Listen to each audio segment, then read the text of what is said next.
Salut tout le monde. Aujourd'hui, on va avoir un épisode très spécial. On va parler avec un invité, un de mes profs sur italki qui s'appelle Marcos. Merci d'avoir accepté mon invitation. C'est un plaisir de jaser avec toi aujourd'hui. Maintenant, on va changer du thème un peu pour ton podcast. Et je voulais savoir si c'était d'autres choses un peu aléatoires que tu voulais simplement essayer, voir quel était ton but de commencer ton podcast et dis-nous un peu de ton podcast, le nom, le format. Et oui, si c'était quelque chose, parce que j'imagine qu'il y avait peut-être un boom des podcasts au Québec pendant la pandémie. C'était à cause de la pandémie que tu l'as commencé?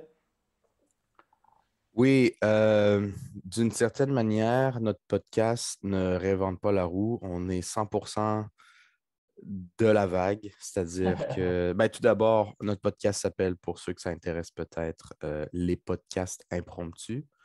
Ça, c'est quelque chose qu'il va peut-être falloir que tu l'écrives. C'est pas tout le monde qui peut savoir comment on Ouais. écrit impromptu, qui veut dire simplement un mot, c'est un mot assez formel pour dire quelque chose de pas planifié. Mhm. Donc, c'est des podcasts pas planifiés. C'est un peu le concept où on se connecte, on dit ton micro marche, on y va comme ça, record, puis on ne sait pas ce qu'on va dire. Donc, ça, c'était un peu le concept simplement parce qu'entre frères et sœurs, on a une dynamique assez spéciale. On est tous un peu des clowns, on a beaucoup de conversations et on remarquait que quand on allait dans les parties de Noël ou quoi que ce soit, ou des fois, les gens, ça fait longtemps qu'ils ne se voient pas, il y a toujours un petit malaise, ah, ça fait un an, puis la famille, et que, bon, c'est peut-être notre avis, mais beaucoup de ces parties-là de famille, des fois un peu forcées, hein, qu'on se voit parce qu'on doit, pas nécessairement parce qu'on veut. Quand on arrivait dans ces genres de fêtes ou ces événements-là, les quatre, on arrivait comme une bombe, on parlait, on faisait rire les gens, etc., parce qu'on avait cette espèce de dynamique Ouais. spéciale. Mais oui, tu as raison, c'est quand même quand la pandémie est arrivée, qu'on a commencé à être déprimé et qu'on jouait aux jeux vidéo en ligne un peu et qu'on continuait à parler, à dire des conneries. On essayait de penser à un projet qu'on pourrait faire ensemble. Euh, on voulait, euh, on voulait faire un projet, en fait, plus ouvrir une compagnie à la base, complètement différent. Mes frères avaient sauvé de l'argent et ils voulaient peut-être faire un site Internet ou quelque chose comme ça. C'est vraiment complètement différent, mais quelque chose qui nous occuperait peut-être pendant la pandémie. Et en y parlant et tout, avec les risques financiers, alors que l'économie était très instable au début, hein, en mars 2020, mon frère et ma sœur écoutaient des podcasts. Ils ont dit pourquoi on n'essaierait pas quelque chose d'un peu plus mollo pour commencer. Puis on fait un podcast, c'est quand même un projet. OK, ça ne produit pas de l'argent, mais peut-être éventuellement un jour, on regarde si on aime ça. On a une espèce de dynamisme spécial. On peut peut-être vendre ça et voir qu'est-ce que ça donne. Ouais. Puis on a fait OK, donc on s'est pratiqué et après quelques épisodes et se donner un peu de confiance, on a lancé les podcasts impromptus en novembre 2020. Donc ça fait 2 ans déjà, là, ce mois-ci. Ça fait 2 ans. On Ouais. entame la troisième saison, la troisième année.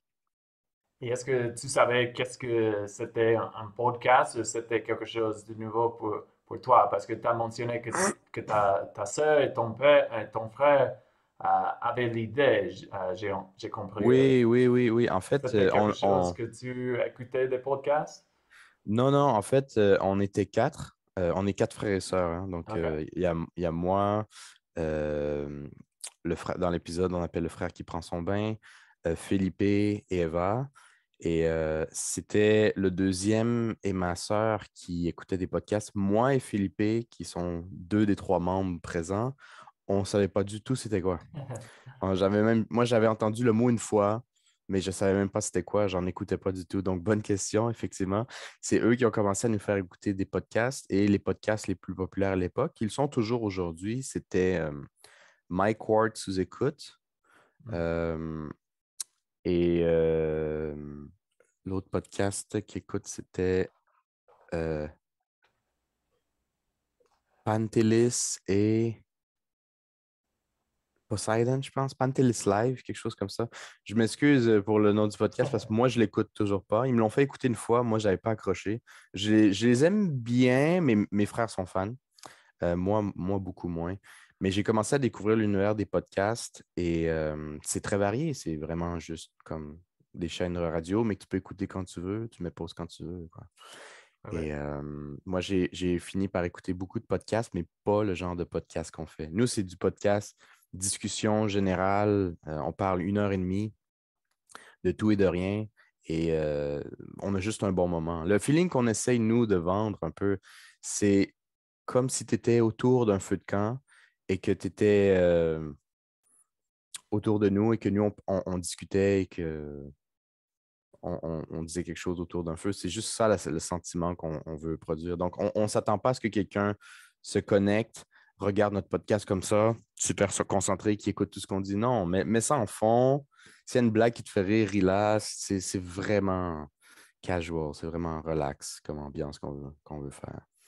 Ouais, ouais. Et les. Oui. Oui, je comprends. Et c'est vraiment drôle, je peux te dire, j'écoute tes épisodes et il y a des blagues que je comprends pas, mais c'est parce que mon niveau de compréhension, c'est pas comme un natif, mais c'est vraiment drôle. Et c'est le fun d'écouter le vrai Québécois. Tu viens de mentionner que tu n'avais pas écouté des podcasts, mais je voulais te demander, est-ce que tu avais entendu parler des balados, parce que je sais que le terme balado existe et c'est un terme un peu plus officiel, peut-être simplement plus formel pour comme pas utiliser un anglicisme, mais est-ce que pourquoi est-ce qu'il y a une différence entre les deux termes et pourquoi de temps en temps j'entends le mot balado et de temps en temps podcast? Pour toi, quelle est la différence? Pourquoi les deux Euh, termes existent? Il y a, il y a aucune différence. C'est juste une traduction francophone de podcast. Pourquoi est-ce qu'ils n'ont pas gardé le mot podcast comme en français, on dit sandwich, qui est quand même un mot, je pense, anglais à la base, on ne l'a pas traduit. Pourquoi podcast, on l'a traduit? Je ne le sais pas. De toute manière, je n'ai pas énormément d'expérience en podcast. Moi, ce que j'écoute en général, c'est en anglais. Donc, ça garde le titre podcast. Je n'écoute pas beaucoup de podcasts en français. Hmm. Et selon moi, le sentiment que j'ai, là où je l'ai vu, Balado, c'est juste à Radio-Canada. J'ai l'impression que c'est leur truc à eux. Il faut qu'ils traduisent tout en français parce que c'est gouvernemental, ça a une espèce de nom, Ouais. quelque chose, il faut absolument le faire. Je ne sais même pas à quel point les gens, les employés à Radio-Canada sentent le besoin de le traduire, mais c'est comme sur papier, c'est une obligation. Et donc, quand j'entends balado, en fait, parce que je pense automatiquement à Radio-Canada, je pense automatiquement que c'est quelque chose d'éducatif, politically correct. Ouais, ouais. Tu comprends? Donc, ça peut être super intéressant en plus parce qu'ils ont des financements. C'est financé par Radio-Canada. Moi, j'en ai pas écouté beaucoup, mais j'ai écouté des épisodes à gauche et à droite. Tu vois qu'il y a de la recherche, c'est super intéressant. Mais c'est si tu veux apprendre quelque chose, pas si tu veux relaxer ou rire, je pense. Ah, Peut-être ok. qu'il y en a de l'humour, mais c'est pas. Dans ma tête, si j'écoute un balado, c'est éducatif. C'est pour apprendre quelque chose, Ok. selon moi. Oui, oui. Et parlons un peu plus sur Radio-Canada, parce que pour moi, comme apprenant du français, plus particulièrement du québécois, j'avais pensé que la Radio-Canada, c'est parfait parce que je peux trouver des balados, des podcasts du Québec. Mais je me suis rendu compte que c'est pas assez authentique dans le sens du vrai québécois parlé dans la rue. C'est un peu plus soutenu, c'est un peu plus formel. Et je voulais savoir, est-ce que les Québécois vraiment aiment écouter Radio-Canada? Parce que pour moi, ça paraît un peu forcé, c'est pas vraiment naturel. Mais pour toi, pour les Québécois, est-ce que Radio-Canada, c'est quelque chose tellement populaire ou c'est peut-être pour les écouteurs, pour les gens qui habitent à l'extérieur du Québec? Je sais pas trop. Je pense que, ben, tu vois, j'y ai jamais réellement pensé, mais je pense que c'est quelque chose qui est définitivement plus facile pour quelqu'un qui vient d'arriver. C'est assez standardisé. Mhm. Par contre, c'est sûr que là que tu le dis à voix haute, quelqu'un qui arrive et dit, moi, j'écoute Radio-Canada tous les jours. Maintenant, je parle comme un Québécois. Non, je pense pas. C'est vraiment, comme tu dis, un langage soutenu de gens éduqués et je pense que ça essaie de se donner une image de ça aussi, de l'élite un peu de la société. Donc, si tu parles comme ça, tu parles beaucoup, beaucoup trop soutenu pour les Ouais, gens normaux. Euh, Moi, je comprends tout. Je te dirais que le Québécois moyen comprend tout ce que Radio-Canada dit, mais est-ce que c'est populaire? Non, par définition. Mais il y en a quand même beaucoup qui l'écoutent, là. Je veux dire, ça marche quand même, mais c'est assez niche. Il y a une certaine partie de la population qui l'écoute. Ce qui est plus populaire, évidemment, ça va être les trucs beaucoup plus simples où les animateurs parlent comme monsieur, madame, tout le monde, quoi. Donc avec du joual, des expressions typiques de la place. Parce que c'est plus facile aux gens de s'identifier à eux. ouais, ouais. Radio-Canada, la manière qu'ils parlent avec les mots, c'est comme oh, la majorité ne sont pas capables de dire ah, ça, c'est mon voisin Jean. Oui, Ouais, non, ouais. c'est pas. Ça a l'air de quelqu'un qui a un post-doctorat en quelque chose. Pour la majorité des gens, je ne dis pas que moi, je me sens comme ça quand j'écoute Radio-Canada, mais je pense que beaucoup de Québécois ont plus de difficultés pour ça, peut-être. Ouais, ouais. Et bon, pour de vrai, j'ai un post-doctorat, mais je me sens pas offendu pour ce commentaire. Ouais. Mais oui, je comprends. Mais aussi, j'aime bien que Radio-Canada a une application. Il s'appelle Audio. Et c'est vraiment facile de trouver toutes les options, tous les balados qui, que Radio-Canada offre. Mais pour les balados, les podcasts aléatoires de n'importe qui, c'est plus difficile parce que, par exemple, si tu n'étais pas mon prof sur Italki, j'imagine que j'avais jamais trouvé ton podcast. Et ça, c'est un peu plate.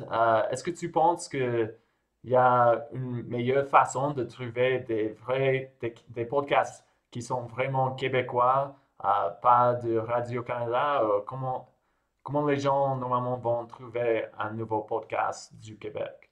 Ben, tu vois, moi, j'ai essayé de chercher des podcasts un peu comme nous, entre autres pour savoir comment faire, m'inspirer d'eux, mais aussi Mhm. voir un peu c'est quoi la compétition, juste par curiosité. Et ce qui est plus facile, la manière de les trouver, c'est de rechercher en ligne et de rechercher en ligne en français. Je ne sais pas si tu écris en anglais, peut-être qu'ils vont te sortir les officiels. Et moi, Mhm. j'écris podcast québécois, blablabla, et humour. Et il y en a quelques-uns qui sortent. Dans les gros, il y a, je pense, sans, sans filtre, podcast sans filtre, Oui, je oui. pense. En fait, je viens de trouver ce podcast cette semaine, il y a deux Ouais, jours. tu vois, ça, je pense pas que c'est Radio-Canada. Ils ont leur propre studio et Ouais, ils sous-louent à d'autres podcasteurs indépendants, de ce que j'ai ouais, compris. T'as Pantelis Live, Mike Ward sous écoute. Ça, c'est le plus gros. Il ouais, a fait ouais. un show au Centre Bell. Il a fait un podcast live au Centre Bell et il a rempli le Centre Bell. Ça Oh, passe aux ah, nouvelles. C'est la première ah, fois que ça arrive. Puis c'est le podcast ah. francophone, donc peu importe le pays, France, Québec, Madagascar, où tu veux. C'est le podcast francophone le plus écouté sur la planète en ce moment, je Ah, je pense. savais pas. Ah, Ouais. ça c'est cool. Et moi, en fait, petit à petit, je trouve des nouveaux podcasts, mais c'est un processus un peu long pour moi. Mais aussi, c'est difficile parce que je trouve un nouveau podcast et j'écoute une partie, mais de temps en temps, je dis, ah, c'est trop avancé, c'est trop difficile pour moi Ouais. pour être non natif. Et en fait, avec ton podcast, au début, c'était vraiment difficile. Petit à petit, je vois mon progrès, je peux comprendre un peu mieux maintenant, mais je voulais te demander, parce que la plupart de mon public, ce sont des apprenants des langues. Et qu'est-ce que tu recommandes pour les gens qui veulent euh, améliorer le québécois et comprendre mieux le québécois avec ton podcast? Qu'est-ce qu'ils peuvent faire pour mieux comprendre ton podcast? On est définitivement un niveau intermédiaire avancé à avancé de Ouais, français québécois. Donc, c'est parce que le public cible, et nous, on n'a jamais pensé à faire le podcast pour des apprenants de la ouais, langue. On ouais, le tout à faisait fait. pour des Québécois et pour nous d'ailleurs. C'est d'ailleurs pour revenir rapidement à l'autre question avant, c'est pour ça que nous, c'est dur de nous trouver parce que le côté commercialisation, marketing, on est zéro parce qu'on n'a aucune étude là-dedans et malheureusement aucun intérêt. Donc, on est super caché et underground en ce moment. C'est quelque chose qu'on pense peut-être éventuellement plus tard, mais pour le moment, c'est loin dans notre priorité. Mais Mais oui, pour commencer dans ce cas-là, nous, vous devriez garder ceux qui écoutent, qui veulent s'améliorer en français, d'écouter notre type de podcast vraiment plus tard dans leur processus d'apprentissage. Peut-être si vous voulez commencer avec du français, mais québécois quand même, parce que vous voulez peut-être venir vivre ici ou visiter ici. Drôlement, Radio-Canada, c'est un bon début. C'est plus lent. Il y a des émissions assez intéressantes. Il y a un site sur lequel vous pouvez vous abonner. C'est comme le Netflix québécois qui s'appelle tout.tv. Oh, wow. TOU.tv. C'est toutes les émissions de la télé. C'est environ 15 à 20 dollars canadiens par mois. Donc, en Wow. américain, c'est beaucoup moins cher. Et ça te donne toutes les bonnes séries québécoises. Après, j'ai pas une idée de vous dire par quoi commencer, mais en général, le niveau est assez intermédiaire. C'est quand même pas débutant, mais c'est beaucoup plus facile que notre podcast parce que ça reste à la télé. Donc, c'est du québécois. Ils ont tout un accent québécois, mais du bon québécois. C'est pas soutenu, tout dépendant des émissions, mais c'est pas tout à fait 100% jouable. Ça OK. dépend. Donc, je trouve que c'est un bon milieu, ça fait Mhm. des concessions. C'est-à-dire, c'est pas trop facile, c'est pas trop difficile pour la majorité des séries. Et après, si tu vas aller au niveau supérieur, comment les gens parlent, les podcasts québécois en général, les gens ne vont pas se retenir. Ils parlent vraiment comme ils parlent dans la rue. Et là, vous pouvez écouter les podcasts impromptus ou Mike Ward écoute, podcast sans filtre. Mais il faut y aller étape par étape. Et Ouais. je pense que regarder des films ou des séries québécoises, c'est mieux que regarder des films ou des séries françaises parce que même si ton niveau de français s'améliore, il va juste dans une direction, dans un type de français. Et Ouais, le ouais. nôtre est super différent. Donc, Ouais, ouais.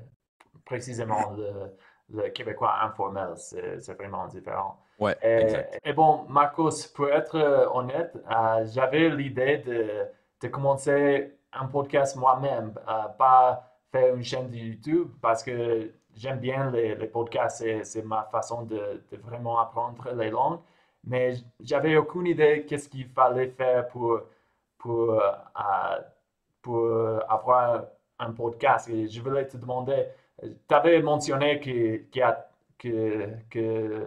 vous autres, vous n'avez pas un script pour vos épisodes, mais je voulais te demander qu'est-ce qu'il faut pour le montage ou pour préparer chaque épisode. Est-ce qu'il y a plein de préparation? C'est en comparaison avec une chaîne de YouTube. Qu'est-ce que tu penses avec la quantité de temps et de préparation et de montage? On a essayé de se garder un côté super lâche. Lâche en québécois, c'est peut-être pas comme en français, du sens simple, où on n'a pas OK, besoin de faire beaucoup de travail. Ça, OK. c'est être lâche. Donc, on essaie de se trouver une formule où on a besoin de moins travailler possible parce Oui, qu'on a oui. des vies assez actives à l'extérieur. Et en général, on essaie d'assumer tout ce qu'on dit. Donc, ce qui fait que oui, on doit faire un montage, mais le montage en général, c'est juste de la vérification. En ce moment même, moi, je l'ai fait pendant 1 an et demi, mais en ce moment même, c'est mon frère Philippe qui fait le montage. Mhm. Et il fait juste se mettre le podcast, il met les 3 lignes sur un montage vidéo. Nous, on utilise DaVinci. Puis, une fois qu'il écoute ça, il fait juste mettre play et il fait autre chose. Et il écoute comme quelqu'un l'écouterait. Et s'il y a quelque chose, un problème technique ou quelque chose qu'on a dit qu'on se perd ou c'est rare, mais un gros moment de silence, ben, il arrête tout ce qu'il fait, il retourne, il coupe. Mais sinon, il le laisse tel quel. Mhm. Aucun montage. Et ça fait qu'il n'y a pas énormément de travail qui est fait après. Ensuite, c'est juste faire je ne sais pas comment on dit en français, le rendering. Mhm. Puis c'est prêt. On le met sur Internet et OK. c'est réglé. Donc, je dirais en tout et pour tout, pour chaque épisode, on a 2 heures, 2 heures et demie de travail maximum. Oh, Et on wow. en fait un à chaque 2 semaines. Donc, ça prend pas beaucoup de notre temps. Oui, Et c'est toujours ce qu'on a voulu. Donc, ouais, à peu près ça de temps. ouais. Ça, c'est mon rêve. Le moins de montage possible parce que je Ouais, déteste le montage. Mais aussi, je sais que une chaîne de YouTube, il y a plus d'interaction avec ton public. Tu peux ouais, il laisse des commentaires et c'est un peu plus intime, je dis. ouais. Mais est-ce que tu sens ça aussi pour le podcast? C'est difficile d'avoir un vrai contact avec ton public. Ouais, je peux pas parler pour tous les podcasts. C'est typique de nous. Nous, puisqu'on est mauvais en marketing, Euh, Pendant un bon bout, presque la moitié d'un an, on pensait que personne ne nous écoutait. On regardait les statistiques, il y avait de l'air d'avoir des gens. Donc là, je n'ai pas regardé récemment, mais pendant un bon bout, il y avait au moins 40-50 personnes qui écoutaient notre épisode chaque lundi, sans faute. C'est peut-être pas les mêmes 40-50, mais il y a à peu près comme Oui, oui. 40-50. Je dis, bah, on fait plaisir à au moins 50 personnes, c'est déjà ça. Oui, Mais on n'avait jamais de commentaires, aucun commentaire dans les vidéos ou aucun personne qui disait Hey, bravo, c'est bon. Et c'est des fois quand je parlais, j'allais voir des amis que ça faisait des semaines ou des mois ou des années que je n'avais pas vu, qui me parlent, on parle de tout, et tout d'un coup, ils disent Hey, j'ai écouté ton podcast, tu disais ça, c'était super drôle. Je dis T'écoutes mon podcast? Mais oui. Mais tu me dis rien, tu ne m'as pas lagué, Oui, ben, je ne sais oui. pas. donc, il y a des gens qui nous écoutent, mais on ne sait pas c'est qui parce qu'il y a peu de retours. Et c'est dur d'expliquer parce que je ne sais pas comment ça marche sur YouTube, vraiment, parce que sur YouTube aussi, on n'a pas beaucoup de commentaires, mais ça semble difficile de maintenir un dialogue avec les auditeurs de la forme que nous, on le fait. On n'a Oui, pas oui. trouvé encore vraiment de solution pour être plus engageant. Donc, Oui, ouais, oui. c'est quand même dur. Oui, oui, c'est ça. Bon, Marcos, merci à nouveau pour ton temps. Je crois qu'on a déjà fait le tour aujourd'hui, mais je voulais te donner l'opportunité de dire à mon audience, à mon public, où ils peuvent te trouver dans les réseaux sociaux et pour trouver ton podcast et tout ça. Oui. Donc, si vous êtes curieux, c'est les podcasts impromptus. Je pense que ça a été écrit sûrement dans la description de ta vidéo. Mhm. Et on est sur toutes les plateformes assez grosses, donc Apple Podcast, YouTube, Spotify. On a notre page Instagram, Facebook aussi. Et Red Circle, je pense qu'on est aussi là-dessus. Je pense que c'est pas mal tout. Si j'en oublie un, je le rajouterai. C'est pas moi qui fais ça à la fin des épisodes, donc j'oublie. Mais je pense que c'est ceux-là on est facilement trouvable. On est rendu à plus de 100 épisodes. N'importe lequel vaut. Allez-y, puis vous pouvez voir si vous avez le niveau ou non. Ben, ça peut valoir la peine de faire le détour, je pense. Oui, oui, tout à fait. Bon, merci Marcos et oui, merci pour tous les gens qui viennent d'entendre, d'écouter ce épisode. J'espère que cette vidéo t'a plu et il faut chercher le podcast de Marcos, les podcasts impromptus. Et oui, n'oublie pas de mettre un j'aime et de t'abonner à ma chaîne et à la prochaine. Bye bye. Bye.